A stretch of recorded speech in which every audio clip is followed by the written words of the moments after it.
எல்லாருக்கும் வணக்கம். Welcome to NSW academy. நெறைய பேர் கேட்டுட்டு இருக்கீங்க, சார் டிஎன்பிஎஸ்சி படிக்க ஆரம்பிக்கலாமா? இனிமே படிக்க ஆரம்பிக்கலாமா? அப்படிங்கிற மாரி.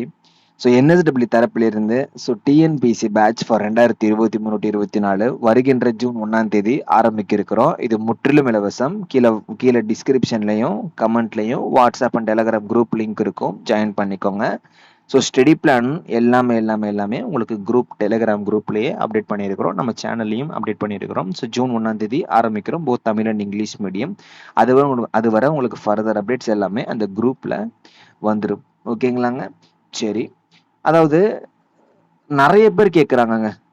நெறைய பேர். அதனால தான் இந்த வீடியோ குடுக்க வேண்டிய ஒரு கட்டாயத்துல நான் இருக்கிறேன் நான். ஒருத்தர் என்ன சொல்றாரு அப்படின்னு பார்த்தீங்கன்னா, ப்ரோ ஆக்சுவலா வந்து நான் பிகினர் தான், ஃப்ரெஷர் தான்.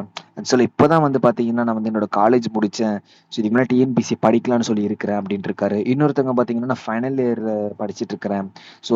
ஆக்சுவலா இந்த காலேஜ் முடிச்சுட்டு வெளில வரும்போது, ஃபர்ஸ்ட் அட்டெம்ப்ட்லயே நான் டிஎன்பிஎஸ்சி கிளியர் பண்ணிறணும். இப்போவே நான் வந்து ப்ரிப்பேர் பண்ணணும் அப்படின்னு சொல்லி நான் நினைக்கிறேன். ஏன்னா நான் நெறைய அக்காவ பார்த்துருக்கேன், நெறைய அண்ணன பார்த்துருக்கேன். அவங்க பாட்டுக்கு படிச்சுட்டே இருப்பாங்க வருஷக்கணக்கா. அந்த மாரி எல்லாம் வேணாம் ப்ரோ. இப்போவே நான் கிளியர் பண்ணிறணும். அது மாரி இப்போ படிக்க ஆரம்பிச்சா கிளியர் பண்ணிடலாமா? அப்படிங்கிற மாரி கேட்பாங்க. அதேபோல நெறைய ஹவுஸ் ஒய்ஃப், நெறைய பார்ட் டைம் பண்றவங்க, அதேபோல வந்து ஃபுல் டைம் ஒர்க் பண்றவங்க, சைடு பை சைடு படிக்கலாமா? இனிமே டிஎன்பிஎஸ்சி படிக்க ஆரம்பிக்கலாம் அப்படின்னு இருப்பாங்க. நெறைய பேர் நெறைய விதமா வந்து கேட்பாங்க. அதேபோல வந்து அதிலும் மிக முக்கியமாக ஒரு சில பேர், ப்ரோ நான் வந்து டிஎன்பிஎஸ்சி ஃபீல்ட்ல 4, 5 வருஷமா இருக்கேன் ப்ரோ. ஆக்சுவலா நான் வந்து உருப்படியா உட்காந்து படிச்சிருந்தேன்னா, 1 வருஷம் இல்ல 2 வருஷத்துலயே கிளியர் பண்ணிருப்பேன் ப்ரோ.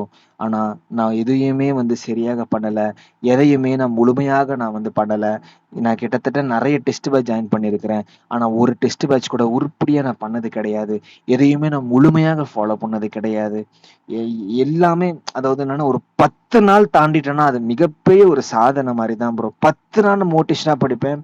அதுக்கப்புறம் ஏதாவது ஒண்ணு ஸ்கிப் ஆயிரும். அப்புறம் டக்குன்னு இன்னொரு டெஸ்ட் வச்சு போடுவேன். அதுவும் போயிரும். அதே போல இதுவும் நம்ம லைஃபே போன மாரி ஃபீல் ஆகுது.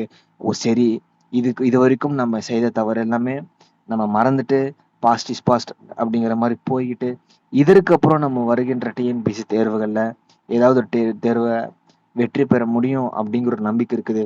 வந்தா பார்ப்போம் ப்ரோ. இல்லன்னா அடுத்த வருஷம் நான் அழகா ஒரு பிரைவேட் செக்டாருக்கு நான் போயிருவேன் அப்படின்ட்டு இருக்காங்க.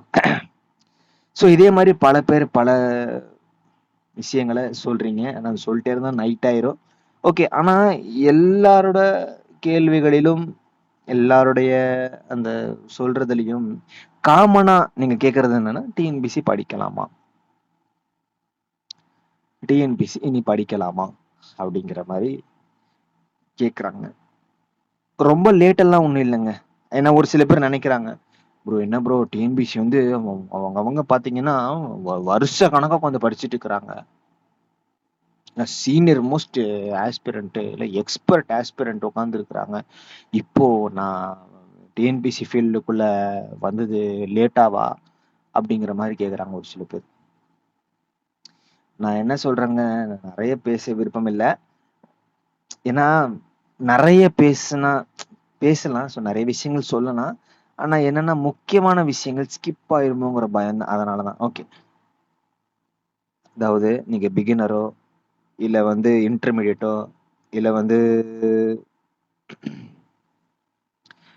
எக்ஸ்பர்ட்டோ, இல்ல யாரோ பார்ட் டைமோ, ஃபுல் டைமோ, இல்ல நீங்க வேலைக்கு போலயோ, இல்ல வந்து ரெஸ்பெக்டிவ் ஹவுஸ் ஒய்ஃபோ, யாரோ யார் வேணா இருங்க. ஓகே. ஸோ டிஎன்பிஎஸ்சி எக்ஸாம் வரப்போது. நோட்டிஃபிகேஷன் வரப்போது. ஒரு அட்டெம்ப்ட் நம்ம குடுக்குறோம். நம்மளுடைய பெஸ்ட் குடுக்குறோம். அவ்வளவுதான். இத்தனை லட்சம் பேர் இருக்காங்க சார். இன்னும் எத்தனை லட்சம் பேர் வருவாங்களோ தெரியலையே. கோடி கீடுல வந்துருவாங்களாங்கிறாரு ஒருத்தர். நான் என்ன சொல்றேன், எத்தனை பேர் வேணா வரட்டும். யார் வேணா போட்டி போடட்டும். புரியுதுங்களா? யார் வேணா போட்டி போடட்டும். ஒரு சில பேர் சொல்றாங்க பாருங்க, ப்ரோ எல்லாமே ஃபுல் அண்ட் ஃபுல் தரவா இருப்பாங்க ப்ரோ. ஃபுல் பிராக்டிஸ் போட்டு போட்டு நல்லா அறிவாளியா இருப்பாங்க ப்ரோ. அப்படிலாம் எப்படி ப்ரோ? நான் அதான் சொல்றேன், யாரா வேணா இருக்கட்டும்னு சொல்லிட்டேன் ஒரே வார்த்தையில. புரியுதா? நம்ம பெஸ்ட் நம்ம கொடுக்குறோம். அவ்வளவுதான். ஒரு தேர்வு வருது. அந்த தேர்வுக்கு நம்ம ப்ரிப்பேர் பண்ண போறோம், எழுத போறோம். கிடைச்சா உள்ள போலாம். இல்லன்னா அடுத்த அட்டெம்ப்ட். முடிந்த அளவுக்கு நமக்கு அந்த சிச்சுவேஷன் இருக்கும் வரை ட்ரை பண்ணுவோம். கண்டிப்பா கிடைக்கும். கிடைக்கலையா, அதை விட பெஸ்ட்டா நமக்கு வேற ஏதாவது ஒரு வேலை இருக்கும் அப்படிங்கிற நம்பிக்கையில நம்ம அடுத்தடுத்து போயிடணும். அவ்வளவுதான், சிம்பிள். புரியுதுங்களா? இங்க இத்தனை லட்சம் பேர் இருக்கிறாங்க ப்ரோ, கம்மி வேகன்சி தானே ப்ரோ. இதை பத்தி எல்லாம் பேசாதீங்க. புரியுதுங்களா? பேசாதீங்க மீன்ஸ் வரி பண்ணாதீங்க. ஏன்னா என்கிட்ட பேசுறவங்க எல்லாருமே சொல்றது இதுதான். ப்ரோ வேகன்சி கம்மியா கொடுக்குறாங்களே ப்ரோ, இன்னும் கொஞ்சம் தான் நல்லா இருக்குமே ப்ரோ. என்ன ப்ரோ இது, லட்சக்கணக்கான பேர் எழுதுறாங்களே சார். என்ன சார் இது, இவ்வளோ லட்சம் பேர்ல நான் எப்படி சார் போட்டி போட்டு வருவேன்? பேசாம ஏதாச்சும் வேலைக்கு போயிட்டுமா அப்படின்னு சொல்லி கேட்பாங்க. தாராளமா போங்கன்றோம் நான் ஒரே வார்த்தையா. ஏன்னா இருக்கிறத பாருங்க, இல்லாதது அப்புறம் பாத்துக்கலாங்கிற மாதிரி. சார் எனக்கு வந்து ஒரு வேலை வெயிட்டிங்கா இருக்குது, எனக்கு ஒரு வேலை ஐடி வேலை வெயிட்டிங்கா இருக்குது அப்படின்னு சொல்லி சொன்னாரு ஒரு டைம். தயவு செஞ்சு அந்த வேலைக்கு போயிருங்க அப்படின்னு நான். ஏன்னா அவரால் சரி, அவரால் டிஎன்பிசியும் படிக்க முடியல, இது மாதிரி காம்படிட்டிவ் எக்ஸாமினேஷனும் படிக்க முடியல. அவர் அது வேற அவருக்கு ஒரு கஷ்டம். இல்லை சார், அதனால் வந்து பார்த்தீங்கன்னா இவ்வளோ ஹிஸ்ட்ரி, ஜாகிரஃபி, பாலிட்டி, எக்கனாமி, அப்புறம் unit 8, unit 9, maths, aptitude, reasoning, current affair, news, previous year question பேப்பருங்கிறாங்க, என்னென்னமோன்னு சொல்கிறாங்க. என்னால் இவ்வளோ உட்காந்து படிக்க முடியாது. எனக்கு வந்து ஒரு வேலை அப்படின்னு சொல்லி இருந்தால் போதும். அவ்வளோ வந்து என்னால் வந்து போட்டி போட்டு கிளியர் பண்ணணும் அப்படிலாம் இல்லை சார். அதனால் எனக்கு ஒரு வேலை வெயிட்டிங் இருக்குது, நான் போயிட்டுமா, உங்கள் பர்சனல் சஜஷன் சொல்லுங்கள் அப்படின்னு சொன்னாங்க. வேலை இருக்குன்னா தயவு செஞ்சு இந்த வேலைக்கு போயிருங்க. போயிட்டு கூட சைடு பை சைடு இது பாருங்க. ஆனால் செட் ஆச்சுன்னா அதே வேலையில் கூட எப்படி டெவலப் ஆடுறது அப்படின்னு சொல்லி பார்த்துக்கங்க அப்படின்னு சொல்லி சொன்னேன். இன்னைக்கு அவர் நல்லாவே இருக்கு, நல்லாவே இருக்கார். அவர் காம்படிட்டிவ் ஃபீல்டுக்குள்ள வரணும் அப்படிங்கிற ஐடியாவே இருக்கு இல்ல, அவரோட ஃபீல்ட்லயே அவர் அடுத்தடுத்து growth ஆகிட்டு இருக்கிறாரு. ஆனா பெஸ்ட் ஒரு வேலைக்கு போயிட்டு படிக்கிறது தாங்க பெஸ்ட் கேட்டா. சைடு பை சைடா படிக்கிறது தான் பெஸ்ட். நோட்டிஃபிகேஷன் வந்த பிறகு வேணா நம்ம வந்து ஓகே அப்படிங்கிற ஒரு லீவ் எடுத்துக்கலாம் அப்படிங்கிற மாதிரி. ஆனா வேலையில இருந்துட்டு படிக்கிறது தான் சிறந்தது. ஏன்னா நாளைக்கு நம்ம எழுதுறோம், கண்டிப்பா கிடைக்கும். அப்படி கிடைக்கலன்னா இந்த வேலை நம்மளை காப்பாத்தும். ஆனா அது இல்லாதவங்களுக்கு கொஞ்சம் கொஞ்சம் இல்ல, அதிகமாவே கஷ்டம். தனிப்பட்ட முறையிலையும் அனுபவிச்சிருக்கிறேன். ஒரு வேலைன்னு இருந்தா அந்த வேலை நம்மளை காப்பாத்தும். ஏன்னா இது ஒரு காம்படிட்டிவ் ஃபீல்டுங்க. ஓகேங்களா? உறுதியா நமக்கு வந்து இது கிடைக்குமான்னுலாம் நமக்கு தெரியாது. என்னோட தனிப்பட்ட கருத்தை நான் சொல்றேன். கிடைக்குமா? ஆனா நான் ஒரு ஒரு சில பெற்றோர்களும் கேட்பாங்க நம்மகிட்ட. என் பையன் டிஎன்பிசி படிக்கலான்ட்டு இருக்கான் கண்ணு, கிடைச்சிருமா? உறுதியாக சொல்லவே முடியாது. கிடைக்கலாம், இல்ல கிடைக்காமலும் போலாம். பட் நம்மளுடைய பெஸ்ட் நம்ம கொடுக்குறோம்.